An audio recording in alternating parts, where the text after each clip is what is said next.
कहने को देश आज़ाद हो गया है, लेकिन मैं नहीं मानता था देश आज़ाद हो गया है, क्योंकि देश की आज़ादी का मतलब होता है लोकतंत्र की आज़ादी। आज हमारे जो दुश्मन हैं वो सारे के सारे हैं, चाहे उसमें मीडिया कर्मी ले लीजिए, चाहे उसके अंदर आप सरकार ले लीजिए, सब के सब एक ही टारगेट पे लगे हुए हैं कि कैसे धर्म को बदनाम किया जाए, कैसे हमारे साधु संतों को बदनाम किया जाए।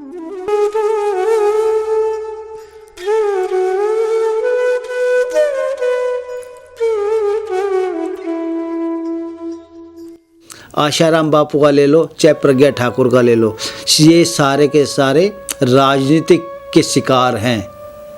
और राजनीति में जब तक धर्म की एंट्री नहीं होगी, जब तक हमारे राजनेता धर्म की राजनीति नहीं करेंगे, वो ऐसे ही भ्रष्टाचारी बने रहेंगे। यहाँ पर एक अहम सवाल जो आपने शुरुआत में बोला था, ब्रह्मचर्य की शिक्षा युवाओं को देनी चाहिए। संत आसाराम जी बापू ने 40 साल से उनके आश्रम से युवा धन सुरक्षा किताब निकलती है जी। उस किताब का करोड़ों की तादाद में भारत में उन्होंने प्रचार किया। जिस संत ने ब्रह्मचर्य का प्रचार किया, आज उन्हीं संत को एक गलत आरोप के तहत, अश्लीलजनक आरोप के तहत उनको जेल में रखा गया है 3 साल से।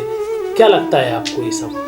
तो यही लगता है कि आशाराम बापू जो धर्म का प्रचार कर रहे थे, कितने कितने महान कार्य उन्होंने किए हैं, कितने नौजवानों को भटकते हुए रास्तों से सीधे रास्ते पर वो लेके आए हैं, कितनी विदेशी कंपनियों का उससे नुकसान हो रहा था, और सबसे बड़े तो ईसाई मिशनरियाँ जो पूरे वर्ल्ड पे कब्जा करना चाहती हैं पैसे के बल पर। क्योंकि जगह आपने देखा होगा कि आदिवासी क्षेत्रों में जाते हैं, पैसा देते हैं, धर्म परिवर्तन कराते हैं। उस काम में रुकावट बने हुए थे आशाराम बापू, इसलिए उसको इस षड्यंत्र के तहत फंसाया गया है। और देख लेना, निश्चित एक दिन वो बिल्कुल पाक साफ होकर बाहर निकलेंगे। हिंदू महासभा जो आज संतों के ऊपर इतना बड़ा कहर हो रहा है, भारत देश, भारतीय संस्कृति संतों की संस्कृति है, तो हिंदू महासभा संतों के लिए क्या करेगा?